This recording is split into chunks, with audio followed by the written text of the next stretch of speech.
मालूम है क्यों करना चाहिए जाप? अगर आप जाप करते करते परमात्मा के नाम की धुन में खो जाते हैं तो मन शांत हो जाता है, मन बचता ही नहीं। हमारी मुसीबत क्या है सबसे बड़ी? मन। टिकता ही नहीं कहीं भी। जरा अपने अपने मन को देखें कि वो क्या सोच रहा है इस वक्त।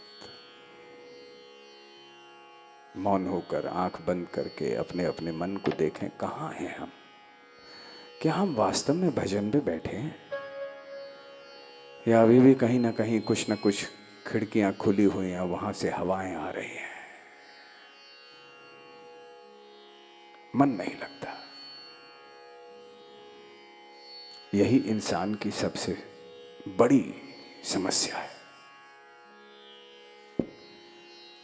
और सबसे सरल उपाय है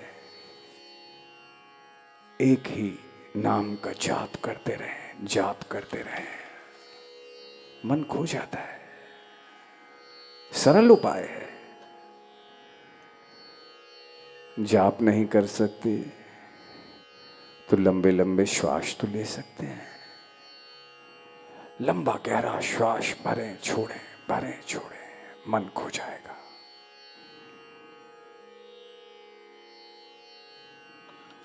आज सत्संग है इसलिए काम की बातें सुन लो और सुन के मन में धारण कर लो। तो काम की बात क्या है कि हमारा मन कभी नहीं लगेगा, कहीं नहीं लगेगा, कुछ भी कर लेना नहीं लगेगा। उसको कहीं विश्राम मिलेगा तो वो परमात्मा के श्री चरणों में ही मिलेगा। क्यों? कारण क्या है? ऐसा क्यों है? ये सवाल पूछना चाहिए। क्यों मन परमात्मा में ही लगेगा, कहीं और क्यों नहीं लगता? कारण है।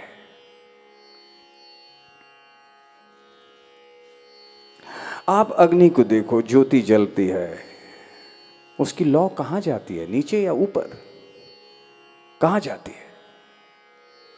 ऊपर जाती है।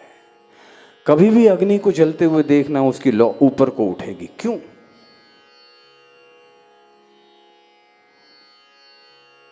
क्योंकि अग्नि का स्रोत इस संसार में, इस पृथ्वी पर जो भी है वो सूर्य है, और सूर्य कहां है? ऊपर है।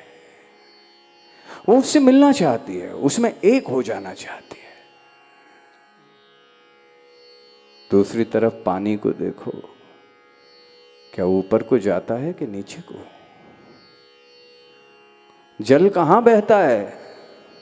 ऊपर की तरफ कि नीचे की तरफ? नीचे की तरफ बहता है। कारण क्या है? पहाड़ से नदी चलती है, बर्फ पिघलती है, नदी नाला बन जाता, नाला नदी बन जाता है, बनते बनते समुद्र में विलीन हो जाता है, नीचे की ओर खिसकता ही रहता है, चलता ही रहता है जब तक कि समुद्र में समाहित नहीं हो जाता। कहीं भी जल छोड़ दो, वो नीचे की तरफ अपने आप बहता है। क्यों? उसका मूल स्रोत सागर है। वो जब तक उसमें समा नहीं जाएगा उसे चैन नहीं मिलेगा। नदियां भागती रहेंगी, जल दौड़ता रहेगा जब तक कि समुद्र में विलीन नहीं हो जाता। कारण है।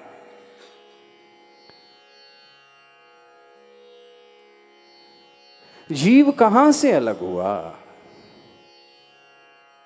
हमारी आत्मा, हमारा तत्व वो परमात्मा से अलग हुआ। तो जब तक परमात्मा की शरण नहीं हो जाएगा उसे कभी चैन नहीं मिलेगा, विश्राम नहीं मिलेगा। क्यों? नदी को विश्राम नहीं मिलता जब तक कि वो अपने मूल में नहीं समा जाती। अग्नि को विश्राम नहीं मिलता जब तक अपने मूल की तरफ नहीं चली जाती। वैसे ही हम मनुष्य हैं, हम परमात्मा से ही तो जुदा हुए हैं।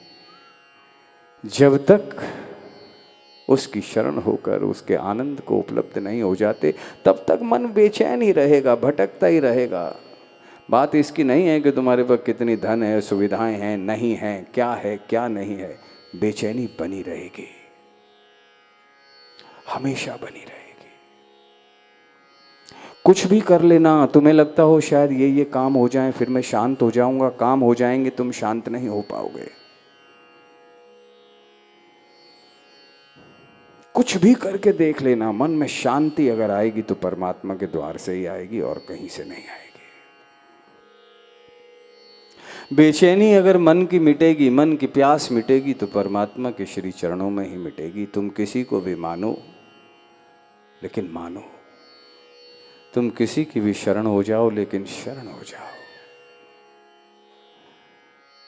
इससे कोई फर्क नहीं पड़ेगा कि तुम राम को मानते हो, कृष्ण को मानते हो, साईं को मानते हो, नानक को मानते हो, गौतम को मानते हो, कोई फर्क नहीं पड़ता। किसी को भी मानो। फर्क इससे पड़ता है कि तुम मानते हो।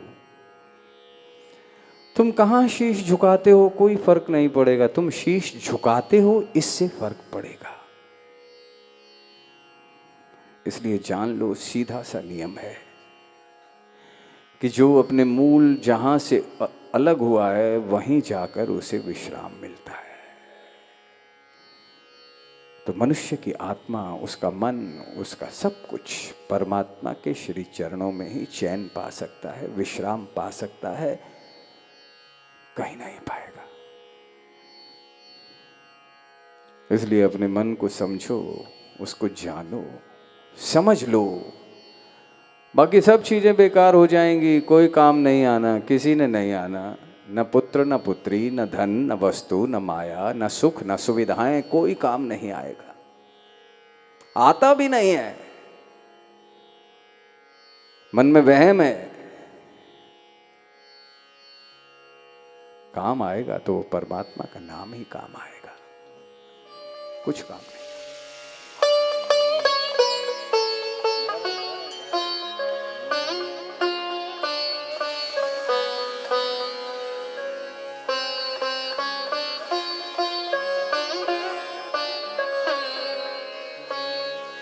माया को संग